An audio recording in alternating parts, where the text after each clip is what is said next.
Hi, it's Susan. Welcome to my channel. I know it's been a little while since I had a video up for you, and this one is a Make-Ahead episode. I have been busy working on a new website for all my art stuff. I've had a website for my writing world for many, many years about my books, and I realized that I really needed to set one up that was just for my art. So poppiness.com, that's Poppiness.com, is up and running. The shop isn't ready yet, but it'll be up very soon, where I will have ephemera and things like that in my shop. And then I'm setting up Etsy for a digital shop so that my DigiKits will be available worldwide. So if you want to go check out Poppiness, there's a newsletter you can sign up for over there, and that will let you know the next time I have an update to the website, which will hopefully mean the shop is launching in the next week or two. Anyway, today, what do we have? We have a Make-Ahead, because people have been saying, I want another Make-Ahead. And you know what I had first? I had a mess. I had a mess like this. This is just one of like 3 baskets that I keep on the island in the studio, and I try and just kind of dump fabric and paper into the basket. And you have to use it up, right? Somebody was asking over on, I think it was Junk Journal Junkies or one of the other groups, about how small a piece has to be before you throw it away. For me, I don't. I just dump it in here. And I eventually use it one way or the other. So this is what I did today. This is super fast. I use the sewing machine. You can do it by hand. You can also do it with glue. But you might remember one of the earlier Make-Aheads that we did were Fabdangles. Little things like this. And they were a lot of fun, very quick and easy. You would just grab some fabric and lace and put it on a gourd pin, and you could sew a button on with some beads, or you could just leave the fabric, you know, as it was on the pin. You didn't have to do any sewing at all.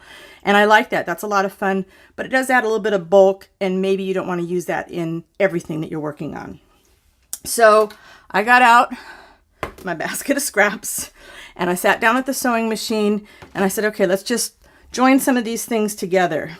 And I just grabbed 3 or 4 things, and this was just some, I tried to grab, since I was in the sewing machine, some muslin or something kind of heavy on the bottom so that it didn't get tucked down in the feed dogs, and some lace, and just started stitching 3 things together. That's all they are. It's very flat. Okay, so you're going to be able to use this on all sorts of things. There was some jute in there. I sewed that on. Little bit of cheesecloth. It's a great way to use up these tiny scraps. I mean, you know, you have a piece of fiber like that. You're not going to really use it in a tassel, but I couldn't bear to throw it away. It's perfect on something like this. I mean, I'm a hoarder from long time. Even as a kid, I couldn't resist saving things. I had all these crazy collections of collections, I used to call it. And so I can't throw away those little scraps of fabric. You could do the same thing with paper. I have another basket that same size that's overflowing with little paper scraps.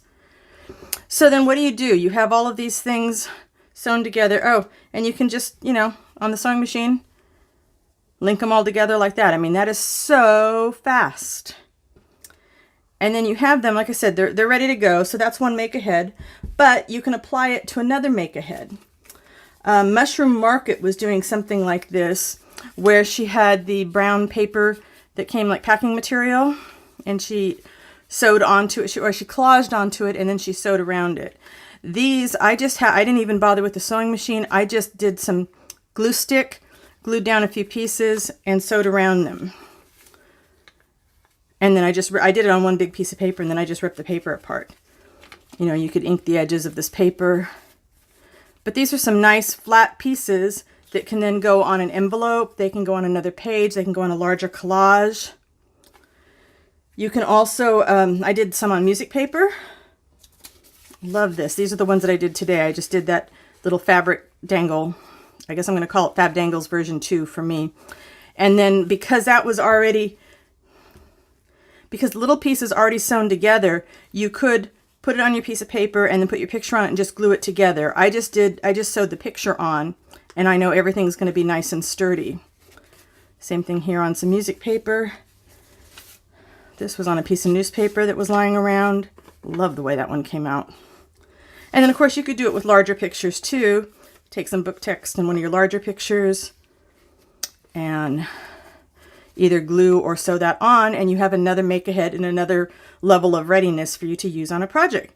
So that's it, Fabdangles version 2, or fabric clusters, or whatever you want to call them. But use up your scraps and build up your stash.